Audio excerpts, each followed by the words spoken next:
Hai kawan muda, selamat datang kembali di Bisik Muda, bincang asik bareng Uni Muda. Nah kawan muda, hari ini kita kedatangan mahasiswa berprestasi lagi dan lagi. Kali ini mahasiswa dari program studi pendidikan matematika yang baru saja memenangkan 2 medali sekaligus dalam ajang atau dalam event Olimpiade Festival Indonesia atau Indonesia Festival Olimpiad. Nah, dalam 20-30 menit ke depan kita akan cari tahu, kita akan tanya-tanya, akan mengulik bagaimana kisah inspiratif kakak yang satu ini dalam memenangkan 2 medali, dan juga tentunya kita akan tanya-tanya buat kawan muda semua bagaimana caranya untuk bisa ikut juga Olimpiade seperti ini. Langsung aja kita sambut kakak Retno. Boleh kita kasih tepuk tangan sekali lagi buat kakak Retno. Apa kabarnya hari ini? Baik. Tadi ini ya kawan muda, tadi sempat kesini tuh sempat ada gangguan cuaca sedikit. Semoga tadi tidak kehujanan ya. Aman. Oke. Nah kali ini kita juga dengan view yang berbeda. Kita sambil menyeruput teh hangat, kopi hangat dengan pemandangan dari atas kafe Uni Muda. Oke, kita langsung aja ke Kak Retno. Kak Retno boleh kenalan terlebih dahulu dan disapa kawan muda, silakan. Oke semuanya, selamat pagi. Perkenalkan, nama saya Putriani dan dari Prodi Pendidikan Matematika semester 2. Oke, Kak Retno baru semester 2? Waduh, saya lihat playernya tuh kan ngeri sekali tuh kawan muda, langsung 2 medali disabet. Kak Retno sebagai mahasiswa Prodi Matematika semester 2 itu bikin apa saja sih? Boleh cerita dulu Kak ke kita? Di semester 2 ini saya juga dari semester 1 sempat ikut PKM juga, dan juga aktif-aktif ikut lomba begini sih. Sebenarnya tuh untuk menambah portofolio, jadi walaupun dari semester 2 juga kan bisa mulai dari semester bawahnya juga, karena itu kan bisa menambah portofolio dan pengalaman kita. Oke, luar biasa. Jadi kawan muda Kakak Retno nih tipe yang ambis ya. Sudah dari semester 1 sudah ikut banyak kegiatan, PKM dan lain-lain. Semester 2 malah ikut Olimpiade dan dapat 2 medali sekaligus. Oke, Kak Retno, kita nih penasaran ya. Boleh dicerita dong dari cerita awalnya tuh gimana sih sampai Kak Retno tuh bisa ikut event ini, atau tahu event ini tuh dari mana sih? Jadi pertama kali saya lihat ini tuh sebenarnya dari SMA ya. Saya sering ikut kayak gini juga dari kelas 2 SMA kalau nggak salah. Dan juga saya sempat vakum sih beberapa lama saat peralihan dari SMA ke kuliah. Terus saat semester 1 itu saya mulai lagi ikut lomba ini. Saya dapat informasi ini dari Instagram ya sebenarnya. Oh, baik. Ya di beranda Instagram itu kan banyak, saya sering scroll yang lomba-lomba gitu soalnya. Ya jadi ketemu saat itu, jadi saya ikut terus lah. Kayak iseng aja sih awalnya, kayak mau menguji kemampuan matematika, bahasa Inggris gitu.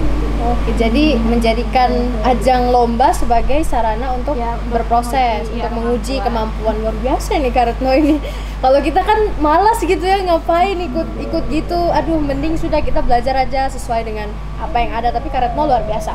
Oke, terus kalau untuk daftarnya tuh gimana sih Kak Retno? Karena ini kan kayak kalau nggak salah saya tadi dapat infonya ini Olimpiade yang dilakukan secara daring. Apa bedanya sih sama Olimpiade yang offline gitu? Boleh dong diceritain? Jadi kalau daring itu sebenarnya menurut saya lebih mudah ya daripada yang offline. Jadi kita lihat postingannya, saya kunjungi akun Instagramnya, lalu ada postingan yang mengalihkan kita ke link untuk mendaftarnya. Terus dikasih tahu juga ada panduannya untuk mendaftar, terus bidang-bidang lomba apa saja yang ada. Lalu saya pilih lomba yang matematika bahasa Inggris yang saya ikuti saat ini. Lalu diarahkan untuk mendaftar untuk yang bagian matematika dan bahasa Inggris. Lalu kita menunggu untuk sampai tanggal lomba itu dilakukan untuk bidang yang kita ikuti. Oh oke, jadi sekali daftar langsung ikut gitu. Ya. Oh oke, kurang lebih ada berapa subjek tuh Kak kalau di situ? Itu ada banyak sih, kurang lebih 9-10 kayak ekonomi ada, bahasa Inggris, fisika gitu. Oh iya, berarti yang ikut itu dia punya requirement atau persyaratannya tuh kira-kira gimana? Itu mudah saja sih, seperti kita mengikuti akun Instagramnya karena untuk membagikan informasi itu ke teman-teman kita gitu sih. Hanya mudah saja juga caranya. Oke kawan muda, jadi memang Kak Retno ini punya motivasi yang besar, jadi sudah mulai aktif mengikuti kegiatan-kegiatan, ikut Olimpiade bahkan dari semester awal. Dan ini memang juga patut dicontoh ya, mungkin buat kawan muda yang baru masuk semester 1-2 sudah bisa mulai mengaktifkan diri. Dan menariknya juga tadi saya sempat berbincang sama Kak Retno bahwa Kak Retno ini juga kurang lebihnya aktif di dalam kampus, di kegiatan di dalam kampus dan juga di luar kampus. Karena memang kesempatan sekarang banyak ya, banyak kesempatan di dalam kampus sudah banyak kegiatan, di luar kampus lebih banyak kegiatan lainnya. Oke, Kak Retno kita lanjut nih, sambil ngemil-ngemil boleh, ngemil-ngemil santai gitu, kita lanjut ke persiapan. Karena kan ini juga daring online gitu, kurang lebih persiapannya gimana tuh Kak Retno? Karena ini 2 subjek sekaligus nih, boleh diceritakan. Oke, jadi kalau untuk lombanya sendiri itu kan ada panduannya. Nah, di panduannya tuh ada kisi-kisi. Nah, jadi itu mempermudah saya untuk belajar juga sih. Nah, kalau untuk matematika itu sendiri kan memang sehari-hari juga belajar matematika di kelas juga. Jadi untuk matematika kurang lebih tidak terlalu ada masalah sih, cuma tambah kisi-kisi yang mungkin saya belum pernah dapat atau kurang belajar. Kalau bahasa Inggris sendiri itu saya lebih banyak berbanyak vocabulary gitu lah, terus baca-baca esai atau berita-berita untuk menambah kosakata siapa tahu bisa berguna nanti saat berjalan lombanya gitu. Oke, jadi udah ada kisi-kisinya ya sebelum mulai lomba. Nah tadi juga saya sempat tanya gitu toh, nanti mungkin ada ada yang bertanya gitu, kan ini olimpiadenya daring gitu ya, online gitu. Itu ada kemungkinan dong untuk cheating, untuk nyontek, itu gimana tuh Kak? Ya, jadi Retno? kemungkinan untuk cheating tuh ada banget ya, karena daring jadi gak dilihat pengawas. Tapi menurut saya tuh tetap juga susah dan juga beresiko sih, karena ada sanksinya kalau keluar dari tab itu atau menambah tab baru, bisa ada pengurangan waktu dari sistem itu sendiri. Oke, baik. Berarti sistemnya udah terintegrasi, no cheating. Oke, luar biasa. Nah, berarti kalau di soalnya sendiri itu ada berapa banyak sih Kak Retno? Ya, kalau dalam satu bidang itu kurang lebih ada 40 soal pilihan ganda. 40 soal pilihan ganda. Matematika sama bahasa Inggris sama? Sama 40. Oke. Nah, dibuat perbandingan karena kan Kak Retno ini kan ikut 2 subjek, bahasa Inggris dan juga matematika. Kalau matematika ini kan bidangnya Kak Retno, bahasa Inggris ini mungkin hal yang Kak Retno sukai untuk pelajari. Kira-kira mana yang lebih menantang? Mana yang lebih susah untuk dikerjakan menurut Kak Retno? Menurut saya matematika sama bahasa Inggris itu memang bagi saya yang orang matematika sendiri itu memang susah matematika ya, malah lebih susah matematika. Oke. Lebih susah matematika karena ya soalnya kalau untuk olimpiade kan memang agak-agak level-level atas ya, jadi agak sulit juga untuk mengerjakan dan butuh banyak waktu daripada bahasa Inggris. Butuh banyak waktu. Kalau bahasa Inggris sendiri gimana? Bahasa Inggris itu juga agak menantang sih Kak, cuma saya lebih enjoy kalau bahasa Inggris sih karena gak ada hitung-hitung dan gak perlu cakar-cakaran apa. Oke, jadi lebih ke mengasah kemampuan linguistiknya gitu ya, grammar dan lain-lain, pengaturan bahasa. Oke, luar biasa. Ini anak matematika, backgroundnya matematika, tapi waktu olimpiade ya lebih sulit matematikanya sendiri. Oke, nah selanjutnya nih, Kak Retno, kalau matematikanya agak sulit gitu, kira-kira masih ingat tidak jenis-jenis soal gitu yang menurut Kak Retno paling sulit dan paling susah untuk dikerjakan mungkin kalau ada?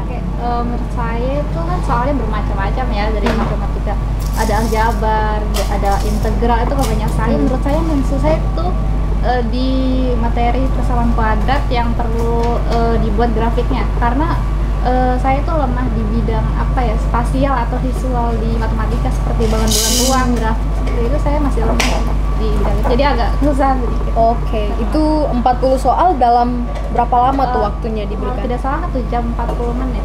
Cuma 1 jam 40 menit, aduh. Kalau saya udah angkat tangan duluan sih. Kalau bahasa Inggris boleh lah. Kalau matematika mohon maaf. Oke. Sebanyak soal 40 soal dalam waktu 1 jam 40 menit. Ada strategi tidak yang Kakak gunakan, misalnya kerjakan apa gitu yang sulit lebih duluan atau yang sulit nanti belakangan, supaya juga jadi bekal buat kawan muda nanti kalau mau ikut gitu ya, siapa tahu gitu. Boleh, silakan. Iya benar sekali yang Kak Izzy tadi bilang. Jadi strategi saya tuh yang kerjakan yang sulit, yang mudah dulu. Jadi yang sulit tuh agak belakangan aja karena melihat waktu juga dan kemampuan. Kalau bahasa Inggris itu lebih ke kalau yang banyak paragrafnya, kalau ada bacaan itu saya nantikan dulu. Jadi yang baik. kayak misalnya fill the blank itu yang soal pendek-pendek saya dulukan dulu karena lebih cepat aja gitu. Oke, jadi yang lebih mudah dikerjakan Iya. dahulu. Tapi yang susah jangan ditinggalkan gitu ya. Nanti karena saya pernah tuh yang kayak kita kerjakan yang mudah-mudah dulu, pas waktu kayak tinggal 5 menit ini ternyata semua yang susah, ya sudah silang sembarang di bawah. Oke, luar biasa. Nah, dari kegiatan ini kurang lebih berapa, 1 hari aja gitu langsung selesai ininya? Jadi untuk semua itu kurang lebih ada 3 hari ya Kak. Jadi 1 hari itu beberapa bidang saja dan waktunya berbeda gitu. Jadi waktunya berbeda hari. Oke. Jadi adalah kurang lebih jedanya gitu biar bisa di-refresh otaknya gitu. Nah, dari kegiatan olimpiade atau keikut sertanya Kak Retno dari olimpiade daring ini tuh apa sih yang dipelajari selama proses kegiatan itu? Boleh? Jadi yang saya pelajari itu jangan kan ada kemungkinan untuk cheating ya. Jadi menurut saya kalau mau yang ori misalnya kemampuan kita itu memang segitu, tapi jangan cheating lah, jangan nyontek, tapi percaya dengan kemampuan diri sendiri. Dan kalau memang kurang diimprove, tapi jangan menyontek, kayak jangan menggunakan cara-cara yang tidak benar untuk mendapatkan sesuatu yang nanti kita bangga-banggakan, tapi ternyata hasilnya itu didapat dari cara yang nggak benar. Oke, ya luar biasa. Itulah pesan dari seorang Retno penyabet 2 medali dalam ajang olimpiade daring gitu ya.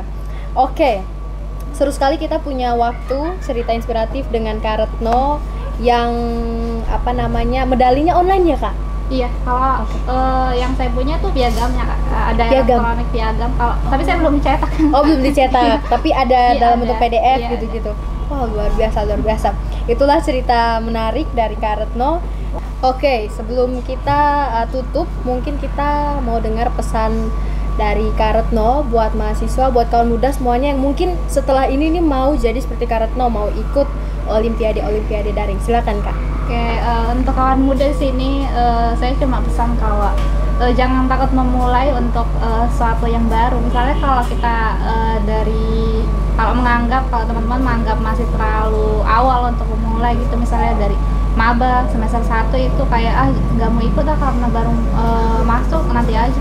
Itu jangan punya pemikiran kayak gitu ya, karena setiap kesempatan itu kita punya kemungkinan untuk meraih itu. Jadi jangan pernah takut untuk mencoba, karena kesempatan itu kan nggak datang 2 kali. Jadi kalau bisa dicoba saja kalau mau. Jangan menyesal karena nggak ikut. Lebih baik menyesal pas nanti hasilnya nggak sesuai dengan ekspektasi daripada menyesal gara-gara nggak ikut dan nggak ngambil kesempatan yang ada itu. Oke, luar biasa. Kita boleh kasih tepuk tangan buat Kak Retno. Wow, luar biasa, sungguh sangat inspiratif. Walaupun masih semester 2, baru masuk, masih pucuk sekali, tapi sudah aktif ikut dalam berbagai kegiatan di kampus maupun di luar kampus. Dan memang ini jadi bibit-bibit yang unggul, yang patut untuk dicontohi ya, Kakak Retno dari program studi pendidikan matematika.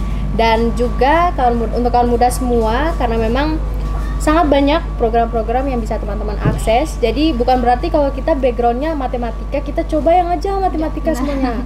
Di sini udah berubah ya, zaman juga berubah. Jadi kalau misalnya basicnya bahasa Inggris atau basicnya ekonomi, akuntansi, bisa coba yang lain-lain lagi gitu. Makin banyak terbuka.